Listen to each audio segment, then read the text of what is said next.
Hi, ഇന്ന് നമുക്കൊരു കിടിലൻ ഹോങ്കോങ് ക്രൈം ത്രില്ലർ സിനിമയെ പരിചയപ്പെടാം.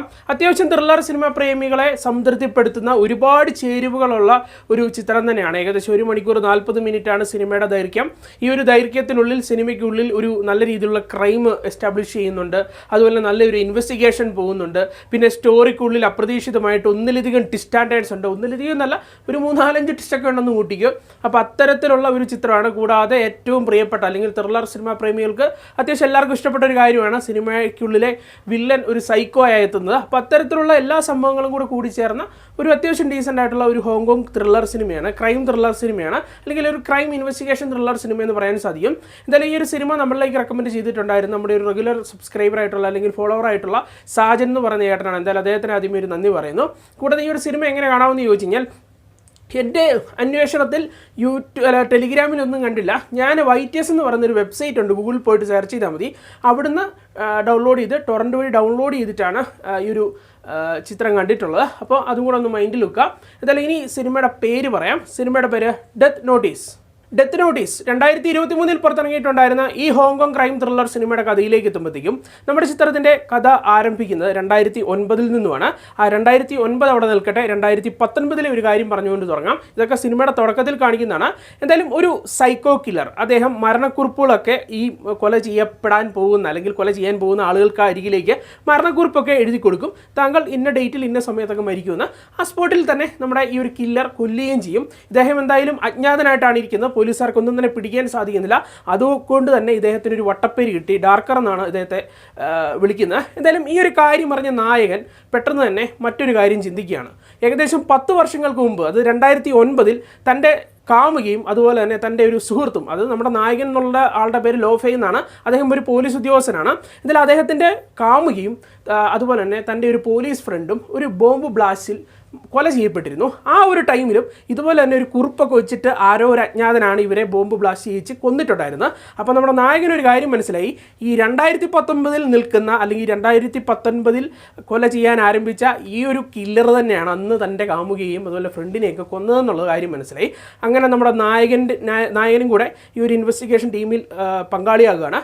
ഇതിനുശേഷം ആ ഒരു സീരിയൽ കില്ലർ ആരാണ്, എന്തിനു വേണ്ടിയാണ് ഇതൊക്കെ ചെയ്യുന്നതെന്ന് ഒരു അന്വേഷണ പശ്ചാത്തലത്തിൽ കാണിച്ചു തരുന്നതാണ് ഡെത്ത് നോട്ടീസ് എന്ന് പറയുന്ന ഈ ഒരു സിനിമയുടെ പ്രമേയം എന്നുള്ളത്. ഈ സിനിമയെ പറ്റി പറയുമ്പോൾ ഇതിൻ്റെ വിജയം എന്നുള്ളത് ഇതിൻ്റെ എഴുത്ത് എന്നുള്ളൊരു കാര്യം തന്നെയാണ്. നമ്മൾ സിനിമ കണ്ടുകൊണ്ടിരിക്കുമ്പോഴത്തേക്കും നമ്മുടെ ഒരു എക്സ്പീരിയൻസ് ഉണ്ടല്ലോ. സിനിമ കണ്ടുകൊണ്ടിരിക്കുമ്പോഴത്തേക്കും ഇന്നതാണ് സംഭവം, അല്ലെങ്കിൽ ഇതിൽ കൊണ്ടുവെക്കാൻ പോകുന്ന ട്വിസ്റ്റ് ഇതാണ്, അല്ലെങ്കിൽ കില്ലർ ഇതാണ്, ഓക്കെ, അങ്ങനെയുള്ള നിഗമനങ്ങളിലൊക്കെ നമ്മൾ എത്തിച്ചേരും. ചിലപ്പോൾ അതൊക്കെ ശരിയായേക്കും. അങ്ങനെ ശരിയായെങ്കിൽ കൂടി നിങ്ങൾ വെയിറ്റ് ചെയ്യുക. അത് അവസാനത്തെ അരമണിക്കൂർ എന്നുള്ളതാണ് സിനിമയുടെ ഒരു ഹൈലൈറ്റ്, ഒരു പോയിന്റ് എന്നുള്ളത്. നമ്മൾ അവസാനത്തെ അരമണിക്കൂർ ഒട്ടും പ്രതീക്ഷിക്കാത്ത രീതിയിലുള്ള അപ്രതീക്ഷിത നിമിഷങ്ങളിലേക്കാണ് നമ്മളെ കൂട്ടിക്കൊണ്ടു പോകുന്നത്. അത് തുരാന്ന് ട്വിസ്റ്റ് ആൻഡ് ടേൺസ് ഒക്കെ കൊണ്ടുവെക്കുന്നുണ്ട്. അതൊക്കെ ഒരു ഇച്ചിരി ബ്രില്യൻസ് എന്ന് തന്നെ പറയണം. നമ്മളിങ്ങനെ കണ്ടുകൊണ്ടിരിക്കും. ഞാൻ പറഞ്ഞ പോലെ തന്നെ ഞാൻ തുടക്കത്തിൽ തന്നെ സീരിയൽ കില്ലർ ആരാണെന്ന് ജസ്റ്റ് ഒന്ന് ഗസ് ചെയ്തിരുന്നു. അതുപോലെ തന്നെ വന്നു. ഇതൊക്കെ ഞാൻ ഓൾറെഡി ഗസ് ചെയ്താന്ന് വിചാരിച്ചപ്പോൾ തന്നെ ഇതെൻ്റെ അവിടുന്ന് തുടങ്ങുന്നു ടപ്പോ എന്ന് പറഞ്ഞു ട്വിസ്റ്റ് ആൻഡ് ടേൺസ്. അപ്പോൾ അങ്ങനെയുള്ള ആ ഒരു രീതിയിലുള്ള കഥ, അത് ഇച്ചിരി ബ്രില്യൻസ് ഉള്ള ആ ഒരു കഥ എന്നുള്ളൊരു കാര്യം തന്നെയാണ് എടുത്തു പറയേണ്ടത്. അപ്പോൾ അതിനുള്ളിൽ ഇതുപോലെ ഒരുപാട് എലമെൻറ്റ്സ് ഉണ്ട്. ക്രൈം നടക്കുന്നു, അതിനുള്ളിൽ ശക്തമായിട്ടുള്ള ഒരു വില്ലനെ പ്രസൻറ്റ് ചെയ്യുന്നു, അല്ലെങ്കിൽ പോലീസുകാരെ ചലഞ്ച് ചെയ്യുന്ന രീതിയിലുള്ള ഒരു സീരിയൽ കില്ലറിനെ പ്രസൻറ്റ് ചെയ്യുന്നു. പിന്നെ ഒരു ടോട്ടാലിറ്റിയിൽ സിനിമയ്ക്കുള്ളിൽ നല്ലൊരു സസ്പെൻസ് മെയിൻറ്റെയിൻ ചെയ്യുന്നുണ്ട്. അപ്പം ഇത് എന്നുള്ളൊരു കാര്യമാണ് ആദ്യമേ പറയേണ്ടത്. കൂടാതെ പെർഫോമൻസ് വൈസിൽ എല്ലാവരും കിടിലനായിട്ടുള്ള പ്രകടനമാണ് കാഴ്ചവെച്ചിട്ടുള്ളത്. അതിൽ നായകനാകട്ടെ, അതുപോലെ വില്ലനാകട്ടെ, അതുപോലെ കുറച്ച് കഥാപാത്രങ്ങളൊക്കെ ഉണ്ട്. അപ്പോൾ ഇതിലെ വില്ലൻ്റെ കാര്യമൊന്നും എടുത്ത് ഞാൻ പറയുന്നില്ല. വില്ലൻ്റെ കാര്യം പറയാൻ പോയി കഴിഞ്ഞാൽ ചിലപ്പോൾ ചില സർപ്രൈസുകളൊക്കെ സ്പോയിലറായി പോകും. എന്തായാലും ഓൾമോസ്റ്റ് വന്നിരിക്കുന്ന പ്രകടനങ്ങളൊക്കെ കണ്ടുകൊണ്ടിരിക്കാനും രസകരമായിരുന്നു എന്ന് പറയാൻ സാധിക്കും. കൂടാതെ ചിത്രത്തിന് ക്യാമറ കാഴ്ചയൊക്കെ എടുത്തു പറയണം. ഇതിലും തുടക്കത്തിൽ നായകൻ സൈക്കോ കില്ലറെ ഒരു ബിൽഡിങ്ങിൻ്റെ റൂഫ് ടോപ്പ് വഴി ചേസ് ചെയ്ത് പിടിക്കാൻ ശ്രമിക്കുന്ന ഒരു രംഗമുണ്ട്. ആ ടൈമിൽ അവരുടെ രണ്ടിൻ്റെ പ്രകടനം പറയണം. കാരണം ഒരു ബിൽഡിങ്ങിൻ്റെ മണ്ടെന്ന് അടുത്ത ബിൽഡിങ്ങിലേക്ക് ചാടുന്നു, അവിടുന്ന് അടുത്തതിലേക്ക് ചാടുന്നു. നമ്മളിങ്ങനെ കണ്ണും നട്ട് നോക്കിയിരിക്കും. ആ ടൈമിലെ ക്യാമറ കാഴ്ച നിങ്ങൾ നോട്ട് ചെയ്തോ, അന്യായ വർക്കാണ് ക്യാമറമാൻ കൊടുത്തിട്ടുള്ളത്. അതെങ്ങനെ അത്രയും റിസ്ക് എടുത്ത് ആ ഒരു രീതിയിൽ അത് മേക്ക് ചെയ്തെടുത്തു എന്ന് എനിക്കറിയില്ല. എന്തായാലും നല്ല സ്റ്റണ്ണിങ് ആയിട്ടുള്ള വർക്കാണ് ഓൾമോസ്റ്റ് ക്യാമറ കാഴ്ചകളിൽ കൂടെ കിട്ടുന്നുണ്ടായിരുന്നു. അതുപോലെ തീപ്പൊരി BGM, നല്ല രീതിയിലുള്ള എഡിറ്റിംഗ് വർക്ക്. എഡിറ്റിംഗ് എന്നൊക്കെ പറഞ്ഞു കഴിഞ്ഞാൽ നല്ല ക്ലീൻ ആയിട്ട് അത് ക്രിസ്പായിട്ട് കട്ട് ചെയ്ത് വെച്ചിരിക്കുകയാണ്. അതുകൊണ്ട് തന്നെ സിനിമയ്ക്ക് വലിയ അനാവശ്യ ലെങ്തൊന്നുമില്ല.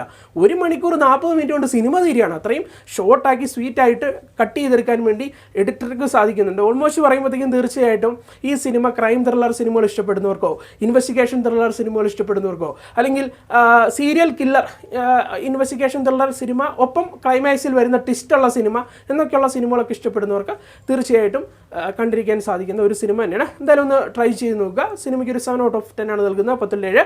അപ്പോൾ നമുക്ക് മറ്റൊരു സിനിമയുടെ വിശേഷമായിട്ട് കാണാം. ബൈ.